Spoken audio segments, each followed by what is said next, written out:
தமிழ்நாட்டிலிருந்து வெளிநாட்டுக்கு போய் ஏதாச்சும் சாதிச்சிடணும் அப்படிங்கிற ஒரு மிகப்பெரிய ஆசையோட ரவி சாரோட ஒரு கன்சல்டன்சியை வந்து சூஸ் பண்ணி தான் ஹீரோ வந்து யூஎஸ் வந்திருப்பான்.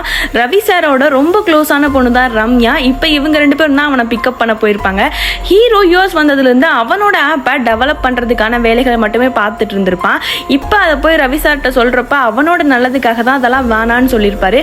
பட் இருந்தாலும் இவன்லாம் கோவப்பட்டு வெளியே இருந்து கோடர்ஸ் எல்லாம் எடுத்து இவனோட ஆப்பை டெவலப் பண்ணி மிகப்பெரிய கம்பெனியுமே யூஎஸ்ல வந்து உருவாக்கியிருப்பான்.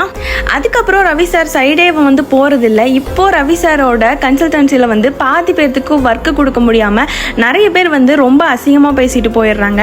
அதனால நிறைய கம்பெனிஸ் கிட்ட வந்து இவர் வந்து ஒர்க் கிடைக்குமான்னு கேட்டுட்டே இருக்காங்க.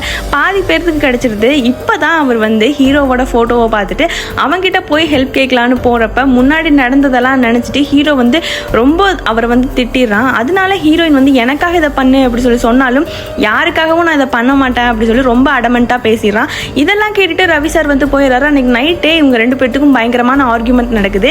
அப்படி ஆர்கியூமெண்ட் போயிட்டு இருக்கப்பவே ரம்யாவுக்கு வந்து இடையில ஒரு கால் வருது. ரவி சார் வந்து இறந்துட்டாரு அப்படி சொல்லிட்டு உன்னோட ஈகோவெல்லாம் நீயே வச்சுக்கோ, அவரே போயிட்டாரு அப்படி சொல்லி இங்கிருந்து ஹீரோயினும் கிளம்பி போயிடுறா.